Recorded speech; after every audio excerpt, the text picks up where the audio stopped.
Hello दोस्तों, क्या आप जानते हैं कि भारत की आज़ादी के सबसे बड़े नायकों में से एक नेताजी सुभाष चंद्र बोस की मौत आज भी एक रहस्य बनी हुई है। क्या उनका विमान हादसा असली था या इसके पीछे कोई गहरी साजिश छुपी थी? क्या वो सोवियत संघ में कैद थे या गुमनामी की ज़िंदगी जी रहे थे?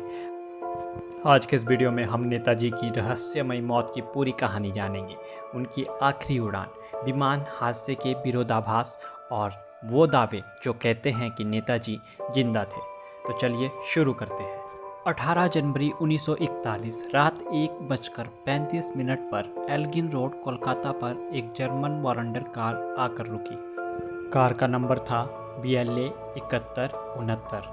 लंबी शेरवानी, ढीली सलवार और सोने की कमानी वाला चश्मा पहने बीमा एजेंट मोहम्मद जियाउद्दीन ने कार का पिछला दरवाज़ा खोला। ड्राइवर की सीट पर उनके भतीजे बैठे हुए थे। उन्होंने जानबूझकर अपने कमरे की लाइट बंद नहीं की। चंद घंटों में वो गहरी नींद में सोए। कोलकाता की सीमा पार कर चंद्रनागौर की तरफ बढ़ निकले। वहाँ भी उन्होंने अपनी कार नहीं रोकी। वो धनबाद के पास गोमो स्टेशन पर रुके। उन नींदी आंखों वाले एक कुली ने जियाउद्दीन का सामान उठाया। कोलकाता की तरफ से दिल्ली कालका मेल आती दिखाई दी। वो पहले दिल्ली उतरे, वहाँ से पेशावर होते हुए काबुल पहुँचे, वहाँ से बर्लिन, कुछ समय बाद पनडुब्बी का सफ़र तय कर जापान पहुँचे। कई महीनों बाद उन्होंने रेडियो स्टेशन से अपने देशवासियों को संबोधित किया। आमी सुभाष बोलची। अपने घर में नज़रबंद सुभाष चंद्र बोस बीमा एजेंट जियाउद्दीन के भेष में 14 खुफिया अधिकारियों की आंखों में धूल झोंकते हुए न सिर्फ भारत से भागने में सफल रहे, बल्कि लगभग आधी दुनिया का चक्कर लगाते हुए जापान पहुंच गए। दूसरा विश्व युद्ध समाप्त हो चला था। जापान को आत्मसमर्पण किए हुए अभी 3 दिन हुए थे। 18 अगस्त 1945 को सुभाष बोस का विमान ईंधन लेने के लिए ताइपे हवाई अड्डे पर रुका था। दोबारा उड़ान भरते हुए एक जोर की आवाज़ सुनाई दी थी। बोस के साथ चल रहे उनके साथी कर्नल हबीबुर्रह रहमान को लगा था कहीं दुश्मन की विमान भेदी तोप का गोला तो उनके विमान को नहीं लगा है। बाद में पता चला था कि विमान के इंजन का एक प्रोपेलर टूट गया था।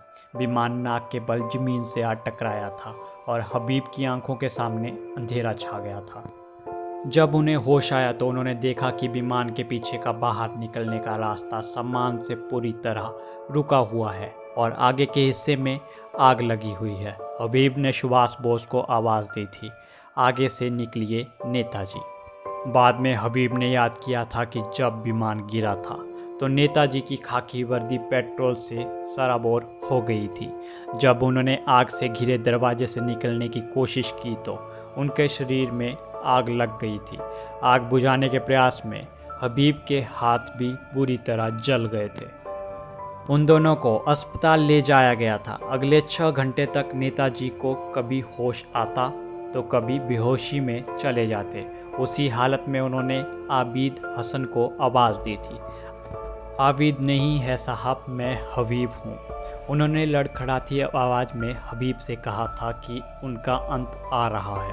भारत जाकर लोगों से कहो कि आज़ादी की लड़ाई जारी रखें। उसी रात लगभग 9 बजे नेताजी ने अंतिम सांस ली थी। 20 अगस्त को नेताजी का अंतिम संस्कार किया गया। अंतिम संस्कार के 25 दिन बाद हबीबुर्रहमान नेताजी की अस्थियों को लेकर जापान पहुँचे। हालांकि सुभाष बोस के साथ उस विमान में सवार हबीबुर्रहमान ने पाकिस्तान से आकर शहर नवाज समिति के सामने गवाही दी कि नेताजी उस विमान दुर्घटना में मारे गए थे और उनके सामने ही उनका अंतिम संस्कार किया गया था। लेकिन भारत में बहुत बड़ा तबका ये मानता रहा कि सुभाष बोस उस विमान दुर्घटना में पहले जीवित बच निकले थे और वहाँ से रूस चले गए थे। विमान दुर्घटना के समय ताइवान जापानियों के कब्जे में था। उसके बाद उस पर अमेरिकियों का कब्जा हो गया। दोनों देशों के पास इस बात का कोई रिकॉर्ड नहीं है कि उस दिन वहाँ कोई विमान दुर्घटना हुई थी। कुछ रिपोर्ट्स का मानना है कि नेताजी ताइवान गए नहीं थे। वो सोएगोन से सीधा मंचूरिया आए थे, जहाँ उन्हें गिरफ्तार किया गया था। बाद में स्टालिन ने उन्हें साइबेरिया की युकुत्स्क जेल में भिजवा दिया था, जहां 1953 में उनकी मौत हो गई थी। अमेरिका और ताइवान की रिपोर्टों के अनुसार 18 अगस्त 1945 को ताइपेई में किसी भी विमान दुर्घटना का कोई रिकॉर्ड नहीं मिला। अब हम बात करेंगे नेताजी की अस्थियों का डीएनए टेस्ट क्यों नहीं हुआ। भारत सरकार ने जापान से नेताजी की अस्थियों को वापस लाने की बात की, लेकिन जापान ने शर्त रखी कि इनका डीएनए टेस्ट नहीं किया जाएगा। यह भी संदेह बढ़ाता है। नेताजी की मौत का रहस्य आज भी बना हुआ है। कई लोग मानते हैं कि वे विमान दुर्घटना में मारे गए, जबकि कई लोग मानते हैं कि वे सोवियत संघ में कैद थे। गुमनामी बाबा से जुड़ी कहानियां भी इस रहस्य को और गहरा बनाती है। भारत सरकार के पास मौजूद गोपनीय दस्तावेज इस पहेली को हल कर सकते हैं, लेकिन वे अब तक सार्वजनिक नहीं किए गए हैं। आपको क्या लगता है, क्या नेताजी की असली कहानी कभी सामने आएगी? आज के लिए बस इतना ही। मिलते हैं अगली वीडियो में। तब तक के लिए अगर आपको वीडियो अच्छी लगी हो तो वीडियो को लाइक, शेयर और चैनल को सब्सक्राइब जरूर करें। धन्यवाद।